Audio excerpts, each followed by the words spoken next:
과연 2023년은 집을 구매하기에 좋은 시기인지. 네, 안녕하세요, 캐부자입니다. 시청하시기 전에 구독하기, 좋아요 부탁드립니다.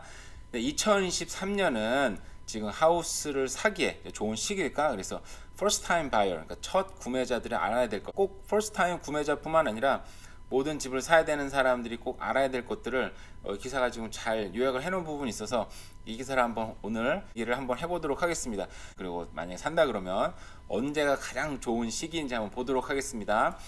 자, 집값이 하락하는 시기에 우리가 지금 어떻게 해야 될 것인가. 일단 먼저는 제일 중요한 거예요. 저도 지금 되게 무식한 방법으로 투자를 했다가 지금 얼마 전에 영상 올렸지만 정말 너무 큰 마음고생을 하고 있어요. 거의 지옥 같은 고생을 하고 있는데 이게 참 중요합니다. 지금 전문가들이 말하기를 저도 정말 동의하는 부분이에요. 자기 대출 한도 및 자기 보유자금 등 자신의 상황을 정확하게 파악을 하고요. 내가 도대체 어떤 집을 살 수 있는지, 제가 나중에 제가 지금 뭘 실수를 했는지를 나중에 좀 자세하게 얘기할 기회가 있겠죠. 근데 정말 지금 하기 전에 저도 좀 대출하는 사람들 만나고 정확하게 알고 들어갔어야 되는데 제가 실수한 부분이 있어서 지금 엄청나게 고생을 하고 있어요.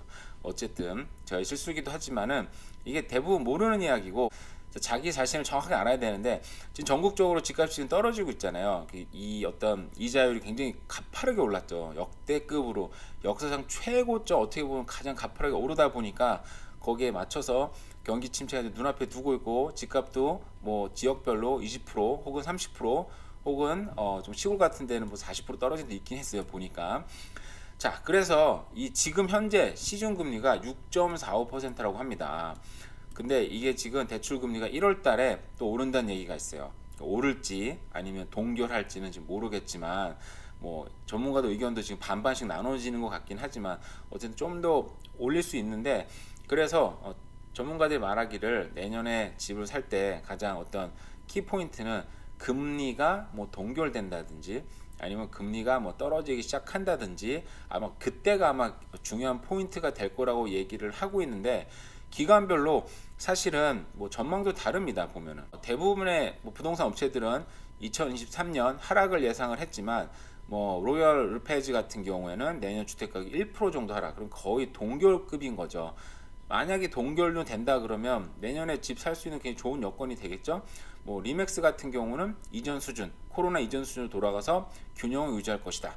근데 캐나다 모기지 주택공사, 이거 어떻게 보면 정부 기관에서 돈을 받는 기관이니까 내년 하반기 시장이 멈추고 하락을 멈추고 다시 상승세로 돌아간다. RBC도 예상을 했습니다. 내년 상반기 3월, 4월, 5월쯤에 이제 하락을 멈추고 이제 돌아설 거다 예측을 했는데, 이건 사실은 다 예측이기 때문에 어디가 맞는다 틀린다는 알 수는 없고 그때 봐야 되겠죠. 그리고 개인들의 선택에 많이 좌우가 될 것 같아요. 개인들은 일단은 여기도 얘기했지만 일단 기준금리 인상의 기조가 바뀌면 그때가 어떻게 보면 키포인트가 되겠죠. 막 시장이 본격적으로 바뀌는 시장이 될 수는 있는데 바뀌고 들어가면 좀 뭐 가격이 좀 오르다 보니까 좀 그럴 수도 있고, 뭐 개인이 아마 준비된 대로, 자기가 준비되는 대로, 그리고 이게 실거주인지 투자인지, 사실 실거주는 굉장히 어떻게 보면 좋은 시기일 수 있겠죠.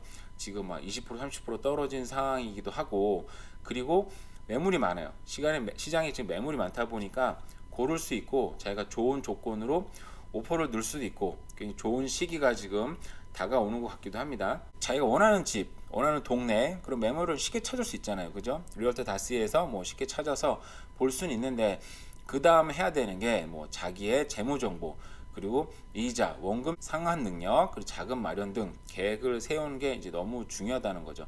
제가 사실 이 기사를 이제 다른 데서 이 기사를 봤었었는데 이 사람이 얘기하기를 과정 중에 자기 클라이언트를 계속 교육시키는 게 제일 중요하다 그러더라고요. 왜냐하면 사람들이 집을 보다 보면 그런 거 있잖아요. 자기가 이런 집 정도면 괜찮다라고 생각을 했는데 좀 보다 보면 정말 조금만 더 보태면 조금 더 좋아지고 조금만 더 보태면 좀 더 좋아지고 막 그런 얘기가 생기잖아요. 그래서 이 사람이 얘기하기를 어떤 사람들은 집을 사고 나서 보니까 정말 완전 올인한 거죠. 영혼까지 끌어모아서 사다 보니까 뭐 가구조차 살 돈이 없더라. 그게 딱 제 얘기입니다.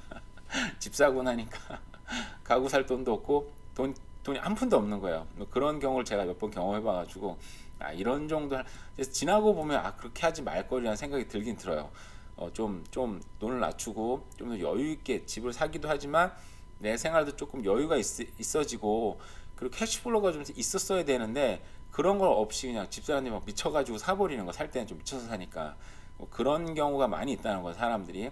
그래서 좀 이런 조언을 구할 수 있는 그런 리얼터라든지 그리고 또 모기지 전문가들한테 다양한 의견들, 또 주변 얘기도 좀 들어보면서 그런 눈높이를 좀 낮추고 그래서 합리적인 물건을 산다는 것. 그리고 요즘에는 집값이 좀 다양하게 나와 있어요. 그러다 보니까 집값을 일부러 조금 낮춰서 좀 관심을 끌면 아직도 괜찮은 지역에 굉장히 좀 저가로 나온 데는 비딩 월, 그러니까 이 가격을 높이는 어떤 그런 그 뭐라 그러죠, 옥션처럼 막 붙이는 뭐 그런 게 아직도 있다고는 들었습니다. 근데 굉장히 드물긴 하겠죠. 근데 어떤 집은 아직도 옛날 가격으로 또 높이 놨고 그런 집은 좀 후려쳐야 되겠죠. 근데 그런 후려칠 수 있는 어떤 근거가 있긴 있어야죠. 이런 집이랑 똑같은 집고 연식이 이렇고 동네가 이러면 로케이션이 이러면 당연히 좀 싸져야 되지 않나. 뭐 물론 주인이 싫으면 싫은 거지만 그런 것들도 좀 우리가 얘기를 하면서 다양하게 지금 2023년은 사실은 원 기사에서는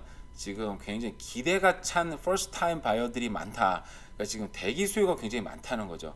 first time 바이어뿐만 아니라 많은 이민자들 그리고 또 뭐 갈아타기 하려고 또 좋은 입지로 올라가라는 사람들, 집을 또 크게 늘리고 싶은 사람들도 지금 대기 수요가 굉장히 많은 상태인 것 같습니다. 그래서 아마 2023년은 어떻게 보면 굉장히 부동산 그 뭐죠, 경기 침체가 와가지고 크게 한번 그쵸, 모르죠. 폭락이 좀 더 심하게 올 수도 있고 아니면 지지부진하게 계속 어떤 평행선을 유지하는 그 강보합 시장이 유지될 수도 있고 그리고 금리가 어떻게 될지 모르겠지만 뭐 동결되거나 좀 떨어지기 시작하면은 그때가 어떤 기폭제가 될 수도 있으니까 준비를 잘 하시고 보시면 될 것 같습니다.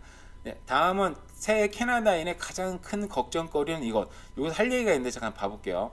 자, 뭐 대부분 마찬가지입니다. 높은 인플레이션과 금리, 경제 불황의 걱정이 크다. 그렇죠. 이게 높은 인플레이션이 오면 당연히 경제 불황이 오고 경제 불황이 오면은 사실은 먹고 살기가 중요한 문제인데 사실 실직의 위협이 굉장히 커집니다. 사실 제 주변에서도 이미 가게 매출이 떨어지고 좀 가게가 뭐 비즈니스가 힘들어지고 그리고 레이오프까지는 아니지만 어떤 직장을 잃은 분들도 계시긴 계시더라고요 보니까.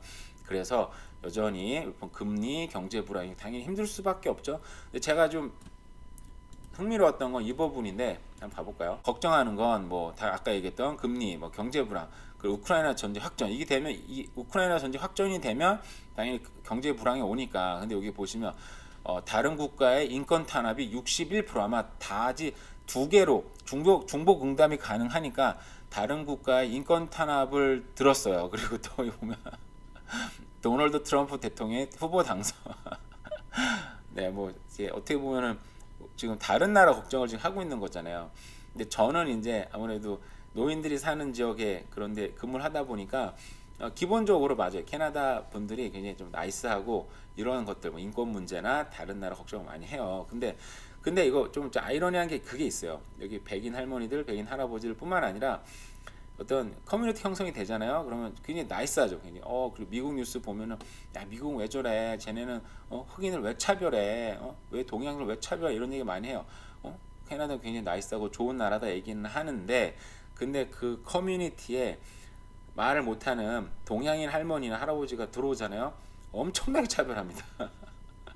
근데 아마 그게 차별인지 모르고 할 거예요. 근데 이 사람들이 말을 못 알아들으니까 그 뭐 이게 어떤 얘기를 했을 때 못 알아듣고 다른 행동을 했을 때 굉장히 화를 내고 그리고 차별을 해요. 어쩔 수가 없는 거죠. 이게 뭐 차별인지 언어의 문제인지를 뭐 정확하게 할 수는 없겠지만 이분들도 결국은 남들 꼭 이분들뿐만 아니라 모든 사람이 그렇죠. 남의 걸 보면은 나랑 상관없을 때는 굉장히 나이스한데 그런 것들이 나한테 직접적인 피해가 오기 시작을 하면 돌변하죠. 사람들은 그렇습니다. 그래서 뭐 이런 캐나다 이런저런 뭐 걱정거리들 이런 사실 걱정할 필요 없는데 어떻게 보면 캐나다가 굉장히 여유가 있고 굉장히 안정적인 나라다 보니까 남의 것들 좀 걱정하는 게 있다라는 생각이 좀 들었어요. 별 중요한 얘기는 아닌데 이거 보면서 좀 현실은 좀 이렇지 않은데 걱정을 하는구나 생각이 들었습니다. 네, 오늘 그리고 날씨가 눈이 안 와서 너무 다행이네요. 날씨 흐리긴 하지만 오늘 하루도 좋은 하루 보내세요. 감사합니다.